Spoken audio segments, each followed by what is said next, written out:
fiscal Diana Salazar acudió a la Comisión de Régimen Económico para hablar sobre su proyecto de ley de lavado de activos.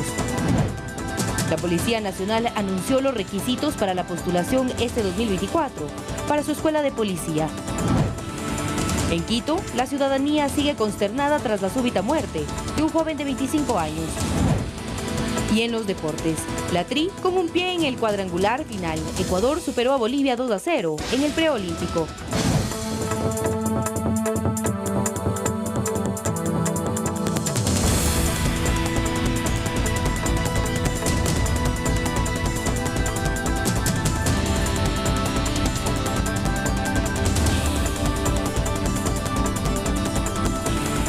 Amigos televidentes, buenas noches. Estamos listos para iniciar la emisión estelar de Noticias 7 este viernes 26 de enero del 2024. Los invitamos para que nos sigan a través del telegrafo.com.es, ecuadortv.es, además en el dial de Pública FM y por nuestras redes sociales. Fer, buenas noches, ¿cómo estás? ¿Qué tal, Meche? ¿Cómo estás? Un fuerte abrazo para ti y para todos. Un gusto que nos acompañen en esta noche con toda la información que tenemos para ustedes. Acá arrancamos con nuestra oferta informativa.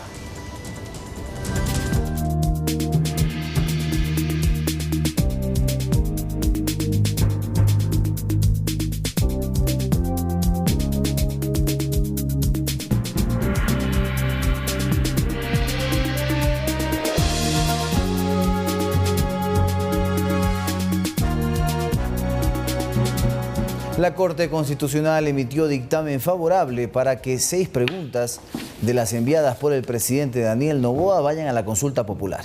Otras 4 deberán pasar por un segundo dictamen de constitucionalidad en el que se evaluará el contenido de los considerandos, preguntas y anexos. Es decir, estas 4 han sido aprobadas vía enmienda.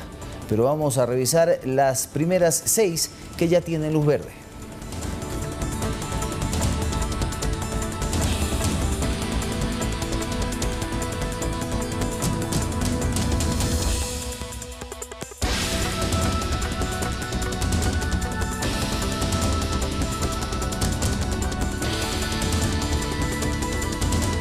Así es, vamos a revisar la primera pregunta que vamos a poner en pantalla para ustedes. ¿Está de acuerdo con que las Fuerzas Armadas realicen control de armas, municiones, explosivos y accesorios permanentemente en las rutas, caminos, vías y corredores autorizados para el ingreso a los centros de rehabilitación social? La segunda pregunta, ¿está de acuerdo con que se incrementen las penas de los delitos de 1. Terrorismo y su financiación, producción y tráfico ilícito de sustancias catalogadas sujetas a fiscalización, 3. Delincuencia organizada, 4. Asesinato, 5. Sicariato, 6. Trata de personas, 7. Secuestro extorsivo, 8. Tráfico de armas, 9. Lavado de activos y 10. Actividad ilícita de recursos mineros, reformando el Código Orgánico Integral Penal conforme el anexo de la pregunta 4? De inmediato vamos con la pregunta número 3. ¿Está usted de acuerdo con que las personas privadas de la libertad cumplan la totalidad de su pena dentro del Centro de Rehabilitación Social en los delitos detallados en el anexo de la pregunta 5, reformando el Código Orgánico Integral Penal conforme consta en el referido anexo? De inmediato revisamos la pregunta número 4.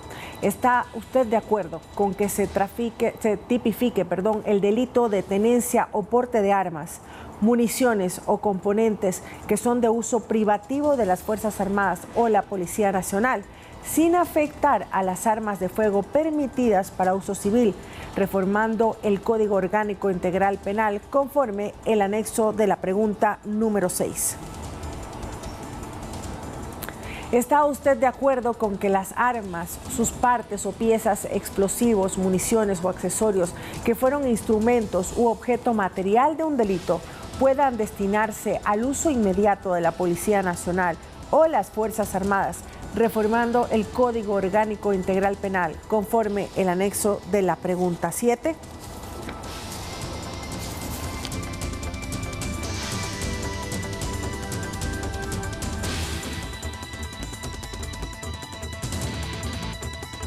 ¿Está usted de acuerdo con que el Estado proceda a ser el titular, propietario de los bienes de origen ilícito o injustificado, simplificando el procedimiento de la Ley Orgánica de Extinción del Dominio conforme al anexo de la pregunta 9?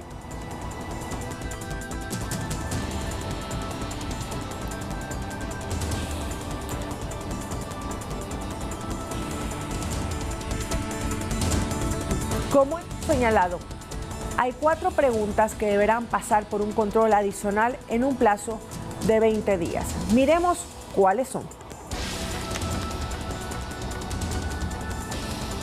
¿Está usted de acuerdo con permitir la extradición de ecuatorianos con las condiciones, requisitos, restricciones e impedimentos establecidos en la Constitución, los instrumentos internacionales y en la ley, enmendando la Constitución y reformando las leyes conforme el anexo 1? Siguiente pregunta. ¿Está usted de acuerdo con el establecimiento de judicaturas especializadas en materia constitucional, tanto en primera como en segunda instancia, para el conocimiento de las garantías jurisdiccionales que les corresponda, enmendando la Constitución y reformando la Ley Orgánica de Garantías Jurisdiccionales y Control Constitucional, de acuerdo con el anexo 9? ¿Está usted de acuerdo con que el Estado ecuatoriano promueva la inversión extranjera y reconozca el arbitraje internacional como método para solucionar controversias en materia de inversión contractuales o comerciales, de manera que se ofrezca a los inversores extranjeros un entorno apropiado de seguridad jurídica que genere mayores oportunidades de empleo y afiance en la dolarización de acuerdo con el anexo 10? Y la última pregunta, ¿está usted de acuerdo con que se enmiende la Constitución y se reforme el Código de Trabajo y para regular los contratos de trabajo a plazo fijo y por horas cuando se celebre por primera vez entre el mismo empleador y trabajador, sin afectar los derechos adquiridos de los trabajadores de acuerdo con el anexo 12?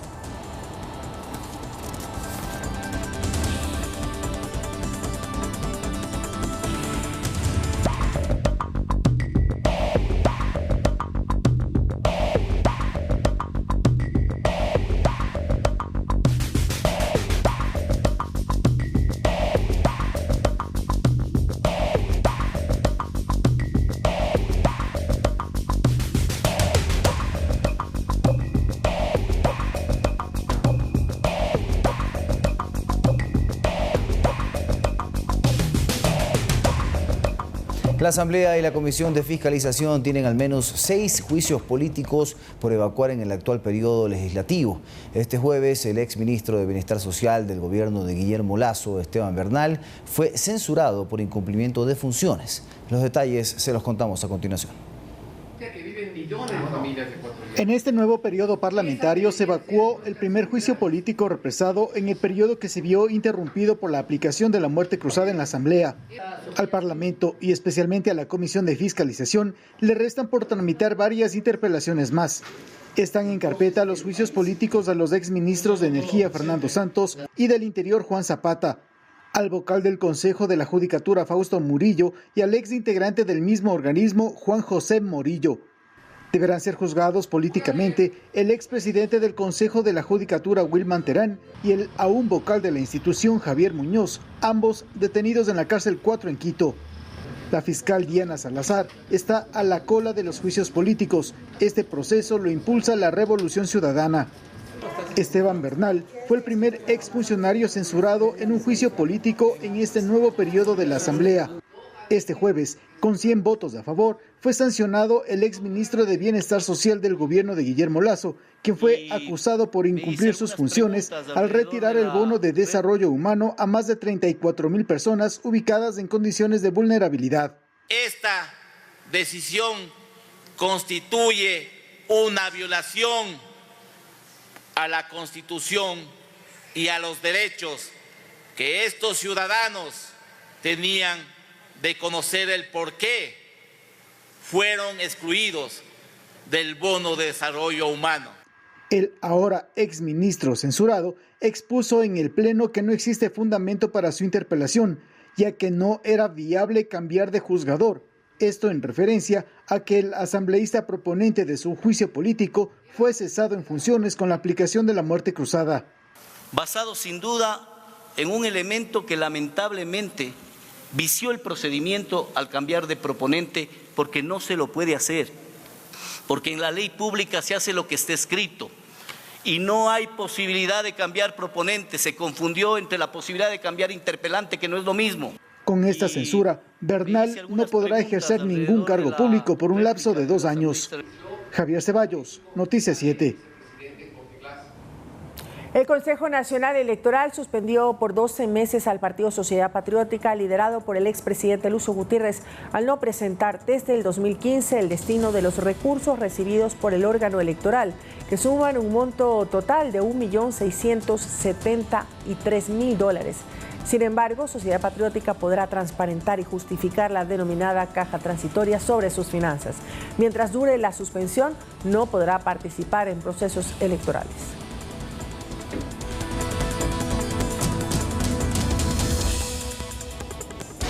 Y la fiscal Diana Salazar acudió a la Comisión de Régimen Económico del Parlamento para exponer sus propuestas al proyecto de ley para luchar contra el lavado de activos. Aquí un resumen de su intervención.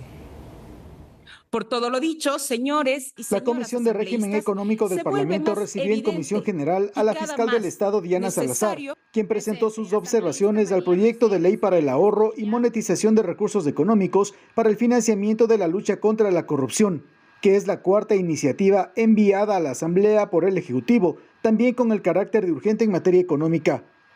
La titular de la Fiscalía considera necesaria y oportuna esta propuesta de ley, que propone mejores herramientas para ejecutar la extinción de dominio y combatir de una manera más eficiente las estructuras de la corrupción y criminalidad organizada. Diana Salazar propuso que para recuperar los bienes obtenidos de origen ilícito es necesario que no se imponga como requisito que el procesado o investigado tenga ya una sentencia ejecutoriada. Habló sobre la necesidad de ampliar el catálogo de delitos y que la duración de la investigación patrimonial no sea de 3 meses como consta en la propuesta enviada. Tienen que ser 12 meses porque más allá de que estén 20, 30 personas realizando una sola investigación, recabar todo esto sí es complejo. Sin embargo, como les indico, estos 12 meses no significa que cada causa va a tomar 12 meses. Significa que puede durar hasta 12 meses. En unos casos, 30 días, 60 días, 90 días y hasta 1 año. Cambios normativos para el control del lavado de activos que deberán estar acompañados de una depuración institucional. La fiscal nuevamente hizo revelaciones sobre el accionar de ciertos agentes fiscales. Casos de fiscales que tienen videollamadas con el narco. Casos de fiscales que le piden permiso al narco para integrarse a las oficinas. Casos de fiscales que reciben dádivas, cadenas de oro para fallar a favor del narco. En esta norma se apela a un fortalecimiento de la Unidad de Análisis Financiero UAFE, según lo expuso el ministro de Economía, Juan Carlos Vega. La UAFE va a ser una entidad fuerte y es fundamental en estos momentos para identificar, para investigar y para desmantelar las operaciones de lavado de activos y de crimen organizado. El cuerpo legal de 66 artículos reforma la Ley de Extinción de Dominio, el Código Orgánico Integral Penal, el Sistema de Contratación Pública, la Ley de la Contraloría y Procuraduría y el Código Orgánico Administrativo y la Ley de Tenencia de Armas. Javier Ceballos, Noticias 7. El acuerdo parlamentario entre las principales fuerzas políticas deberá superar un primer escollo en el primer debate del proyecto de ley que busca incrementar el IVA del 12 al 15% para financiar el conflicto interno armado. La bancada oficialista de ADN espera llegar a consensos. La Asamblea se reunirá este sábado por la mañana de manera virtual para el primer debate del proyecto de norma que busca establecer el mecanismo de financiamiento para sostener la pelea al terrorismo. La propuesta del Ejecutivo se centró como único mecanismo de soporte el aumento del IVA del 12 al 15%. En estos últimos días, al interior de la Comisión de Desarrollo Económico y desde varios bloques parlamentarios, se han presentado diversas propuestas orientadas a captar recursos de diferentes fuentes sin alterar el porcentaje del IVA. Los legisladores analizarán el informe que contempla una elevación del impuesto del IVA al 13% de manera permanente. Estableció a la par un aumento temporal al 15% solamente para los años 2024, 2025 y 2026. Establece un impuesto del 5% a las utilidades de empresas que en el 2022 tuvieron un incremento mayor al 50% en sus utilidades y de un tributo que va en un rango entre el 15 al 25% a los bancos que alcanzaron una utilidad neta superior a los $10 millones en los años 2022 y 2023. Sí hay espacios de diálogo todavía que nos permitan llegar a un punto. Si queremos reducir el tiempo, bueno, pues el presidente ha dicho que incluso podríamos hablar de 18 meses. Bueno, si queremos hablar de los puntos, que no sean 15, que sean 14%, pero el Ecuador no puede seguir con el IVA más bajo de toda la región. La Revolución Ciudadana y el Partido Social Cristiano presentaron informes de minoría que también deben ser analizados. Ambas bancadas son tajantes en su desacuerdo con modificar el IVA, ya que tendría su impacto en la economía familiar. Pero no es lo mismo pagar 12% de IVA a 15% en dólares que en pesos o en cualquier otra moneda propia que se deprecia frecuentemente, incluso presiona los salarios al alza. En el caso nuestro vamos a presentar una propuesta complementaria, alternativa, para no subir el IVA. Luego del primer debate, la Comisión de Desarrollo Económico deberá presentar en un lapso no mayor a 4 días el informe para segundo debate, donde ya habrá votación de los legisladores. Para aprobar el cuerpo legal se necesitan 70 voluntades. Javier Ceballos, Noticias 7. Y en la Corte Nacional de Justicia se realizó la elección para el presidente de esa institución. Los dos candidatos más votados fueron el actual titular Iván Saquicela y la jueza Daniela Camacho. Se esperaba que existiese un consenso previo a los comicios, pero no se llegaron a acuerdos y tampoco hubo el quórum suficiente, ya que solo 8 jueces llegaron al pleno para la votación. Ante esto, la sesión se suspendió y será retomada el próximo 2 de febrero, 3 días antes de que concluya el periodo de Saquicela. El actual presidente obtuvo 9 votos, mientras que Camacho obtuvo 6, pero no fueron suficientes para que ganara en este caso. Camacho señaló que ella es la jueza mejor puntuada, más antigua y por género le correspondería ocupar la presidencia como encargo hasta las nuevas votaciones. Saquicela rechaza aquella postura. Eso es lo que yo me pregunto, porque le digo categóricamente. Si usted o un abogado del Ecuador me dice, mire señor Saquicela, esta es la norma, le digo, tiene razón, no hay norma. Más bien lo que existe una norma y precedentes amplísimos en otras instituciones del Ecuador es la prórroga hasta ser legalmente reemplazado. Por favor, averigüen. La presidenta Diana Tamay, los vocales del CNE, el Procurador General del Estado, alcaldes, concejales, por favor. Y ahora lo estoy diciendo, porque no podemos, los ecuatorianos, no yo, permitir que se atropelle el derecho. Pero antes de que suceda esa controversia, lleguemos a un consenso. Yo tuve 9 votos, 3 veces lo que obtuvieron los compañeros. ¿No les parece que lo democrático, el privilegiar la institucionalidad, es hacer un consenso?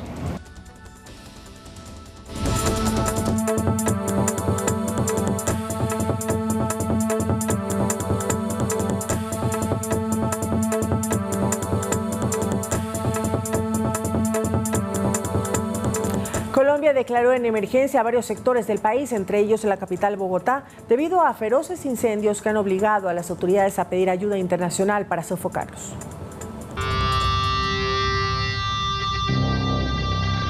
Más de 30 incendios forestales azotan a varias regiones de Colombia, provocando estragos en el tráfico aéreo, obligando a la suspensión de las clases presenciales y generando alarma por las afectaciones respiratorias debido a la humareda que se desprende de estos, además del grave impacto medioambiental que significan. Después de ver todo esto que está pasando y este humo que todos nos lo tenemos que comer. Este jueves, los bomberos continúan trabajando arduamente para controlar las llamas, aunque la sequía y los fuertes vientos complican sus labores.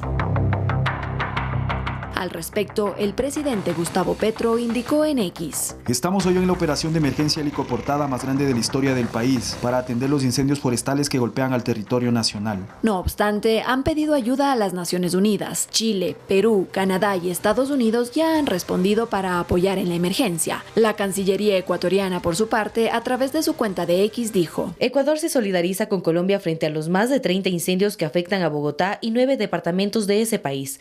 La Cancillería se encuentra gestionando posible cooperación ecuatoriana. Aunque las autoridades colombianas atribuyen la situación a la sequía producto del fenómeno de El Niño, también investigan la posibilidad de que algunos flagelos hayan sido provocados. Miriam Zambrano, Noticias 7. Amigos televidentes, es momento de una pausa comercial. Enseguida regresamos con más. No se vayan.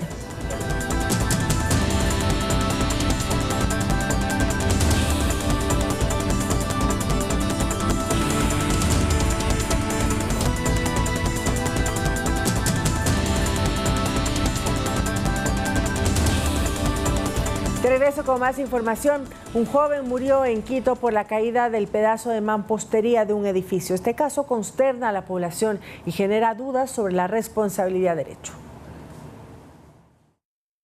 Hoy la acera está vacía y en silencio. Ayer, una tragedia aún difícil de concebir enlutó la esquina de Las Chiris y Portugal en Quito. Un joven de 25 años perdió la vida por un pedazo de mampostería de un edificio que de improviso le cayó encima.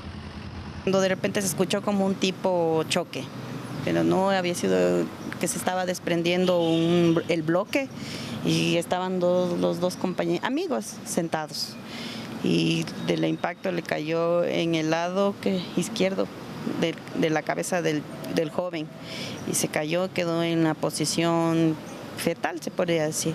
Este relato es de una testigo presencial del fatal accidente, un hecho que en más de 9 años nunca se había registrado. Ayer era un cuadro muy penoso, muy lamentable ayer. Estuvo triste lo que ayer se vivió. Triste y anímicamente demoledor.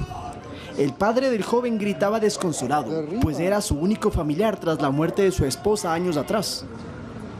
¡Por favor! En cambio, el amigo de la víctima. Está hecho pedazos. La novia, no se podría decir porque no sabemos si fue la novia, también estuvo terrible. Este incidente asusta e intriga a la gente que camina por el lugar. Alzan sus miradas hacia el pedazo de estructura que se desprendió, mientras surgen las preguntas. Una persona que estuvo sentada en la calle, ¿cómo se va a imaginar que la muerte le viene del cielo? Vinimos a conversar con la administración del edificio, pero no nos han atendido porque mencionan que están en una reunión con los constructores. No hay un pronunciamiento oficial hasta el momento. Lo cierto es que en los transeúntes y en la población sí hay indignación por lo que sucedió acá en el norte de la capital. La responsabilidad yo entiendo que es del constructor y de la omisión de las autoridades municipales. Claro que es una tragedia porque nadie merece que le pase eso, que tú estás caminando normal y te cae una piedra y lamentablemente pierdes la vida, entonces sí es muy lamentable. Acudimos a la empresa encargada de la construcción y mencionaron que es un edificio entregado a los copropietarios hace más de 8 años. Nosotros no tenemos injerencia en la administración del edificio. Hemos solicitado a la Cámara de Construcción que realice un informe técnico y verifique que el edificio se encuentra en perfectas condiciones estructurales y de habitabilidad. Además, la compañía recalca que en 2014 el municipio de Quito le entregó la licencia de habitabilidad. Del lado de la administración municipal actual, se explica que el municipio de Quito tiene también una limitación hasta dónde puede actuar. Imaginemos que pasa en un edificio donde un privado, se le cae una maceta y termina matando a alguien.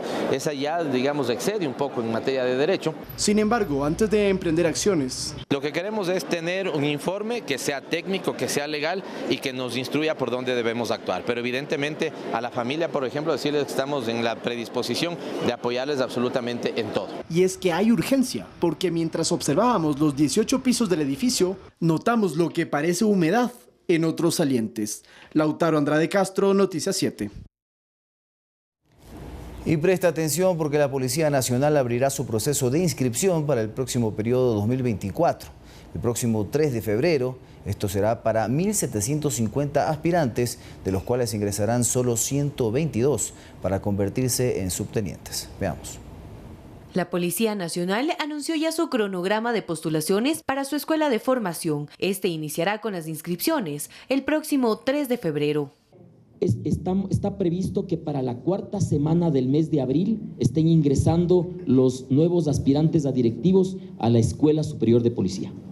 Y únicamente habrá postulaciones para 1.500 hombres y 250 mujeres, que al final del proceso de postulación serán seleccionados 95 hombres y 17 mujeres.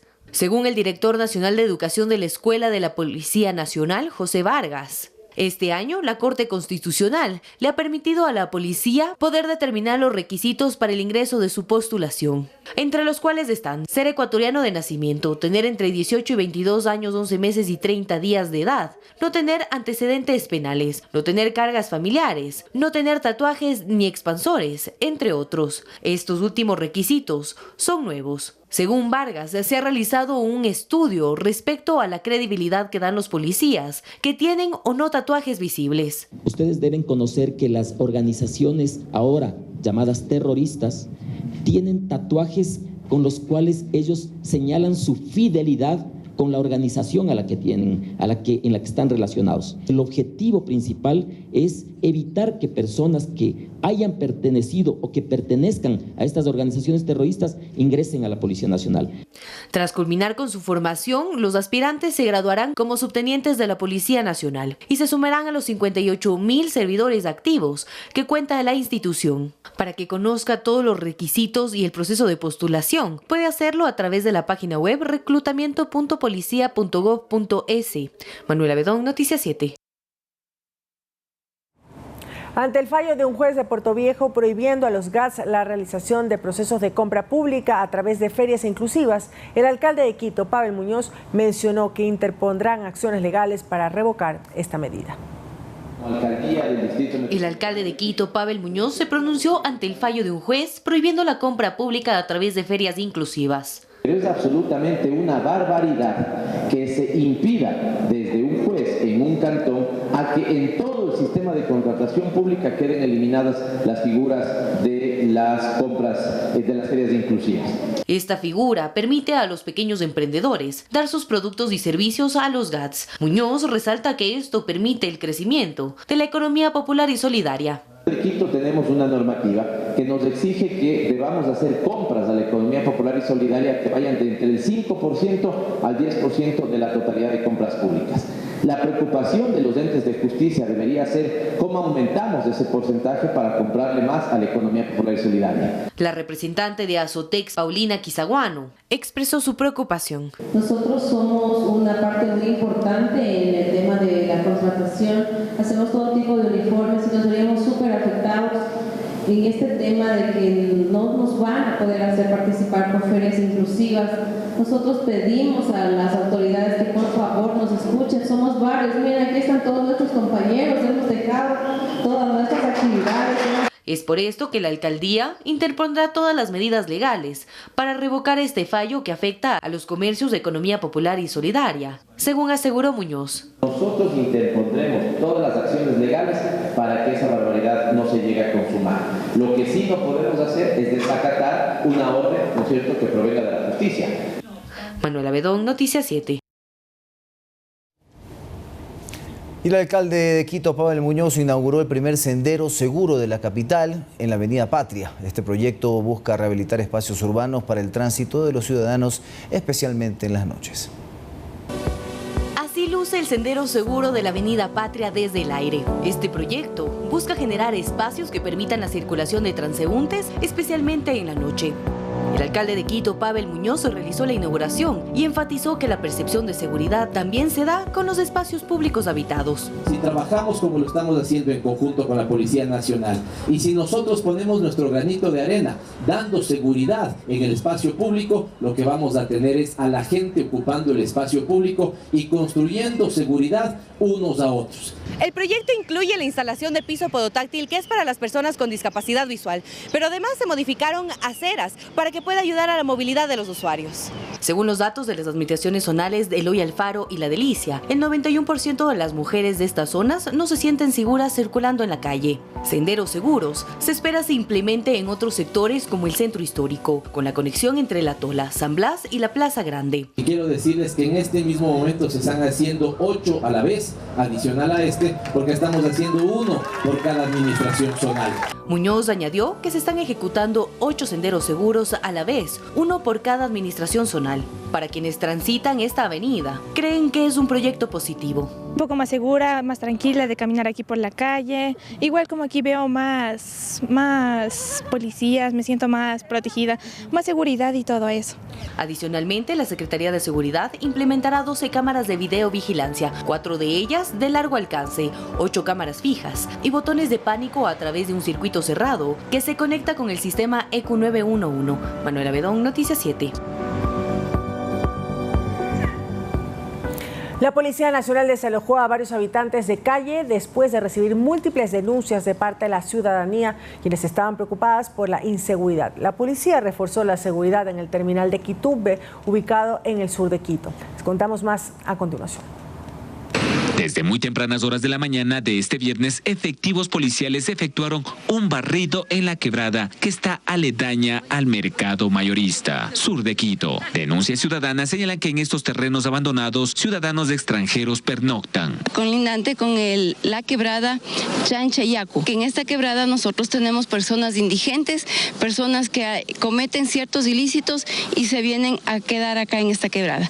Por esa razón, la Policía Nacional está haciendo este operativo con el fin de hacerle retirar. El operativo se centró en alejar a los habitantes de calle de estos potenciales focos de inseguridad. El trabajo fue de manera coordinada con otras entidades del Cabildo y la administración del mercado. Dentro de las inmediaciones del mercado mayorista tenemos lo que son habitantes de calle específicamente.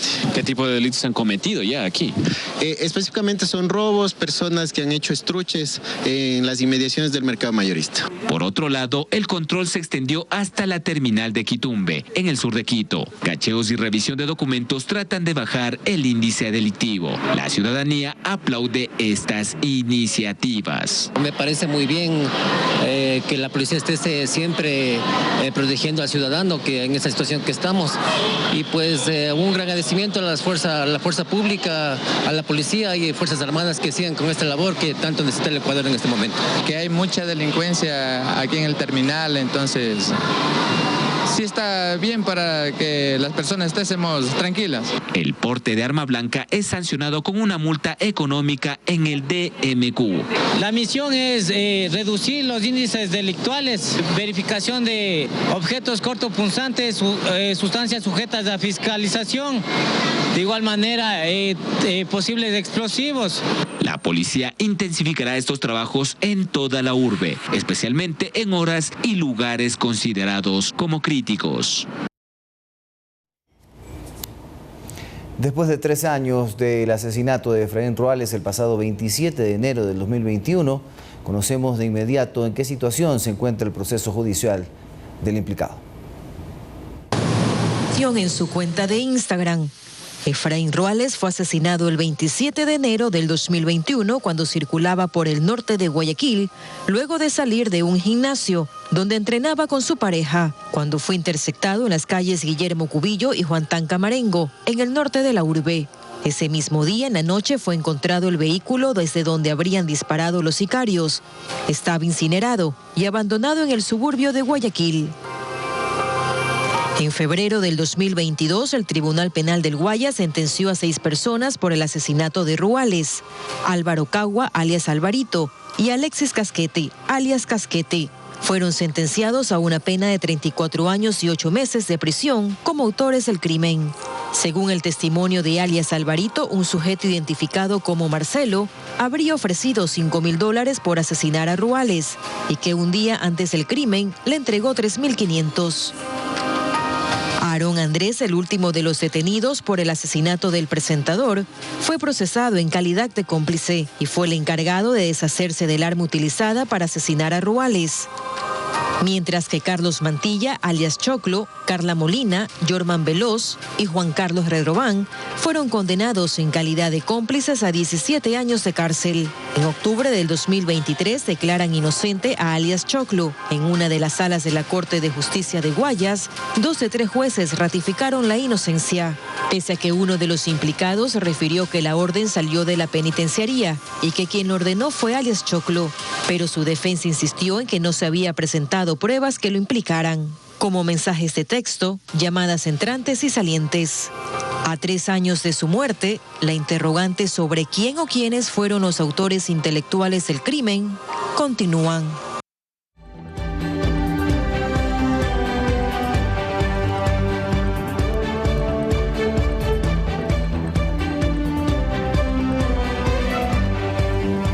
¿Sabía que alrededor de 280 millones de personas en el mundo sufren de depresión?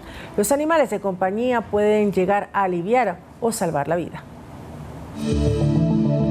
Alegría, ansiedad o tristeza son emociones conocidas por los animales. El olfato de un perro puede llegar a identificar a través de nuestras hormonas cuando vivimos un estado de miedo, ansiedad o enojo. Es por ello que, de acuerdo con la Real Sociedad Canina, basándose en datos hospitalarios, las terapias que implican la participación de perros han ayudado a reducir hasta un 60% la medicación necesaria de pacientes con depresión y la reducción de ansiedad y tristeza. Un estudio realizado en el Hospital Universitario de Torrejón también mostró que mejoraron las relaciones interpersonales de los pacientes, disminuyendo la sensación de soledad. Durante estas terapias con los peluditos se fomentó la participación activa, acariciándolos, jugando con ellos y estableciendo una comunicación no verbal. Gracias a ello, se puede liberar neurotransmisores asociados al bienestar emocional y es de esta manera como el tratamiento ayuda a mejorar el estado de ánimo y reducir los síntomas de la depresión. Hay que recordar que las terapias con perros no solo son útiles en pacientes con depresión, sino también con jóvenes en riesgo de exclusión, niños con déficit de atención o mujeres víctimas de violencia de género. En cualquiera de estos casos, los canes hacen el papel de mediadores y les ayudan a superar desafíos.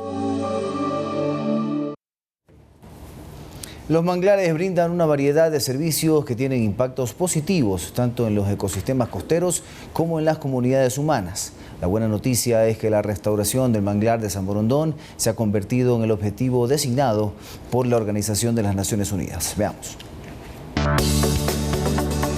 La restauración de manglares en San Borondón es uno de los objetivos futuros más destacados para este cantón ecuatoriano. Y gracias a la intervención de la ONU, este ambicioso propósito se materializará.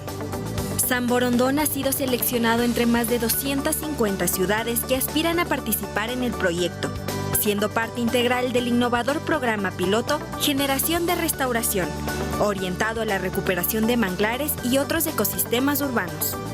Los manglares, al constituir un ecosistema insustituible y único, desempeñan un papel fundamental en la protección costera contra la erosión. Como parte del proyecto, se ha llevado a cabo la siembra de manglar en una extensión de poco más de 1 hectárea, ubicada estratégicamente en el Parque Histórico de San Borondón. Los expertos de la ONU enfatizan la necesidad de adoptar soluciones basadas en la naturaleza a nivel urbano para proteger, conservar y restaurar estos valiosos ecosistemas. Este programa representa una oportunidad excepcional para reconectar las ciudades con la naturaleza y atenuar el impacto del cambio climático en las comunidades locales. Antonella Potosí, Noticias 7.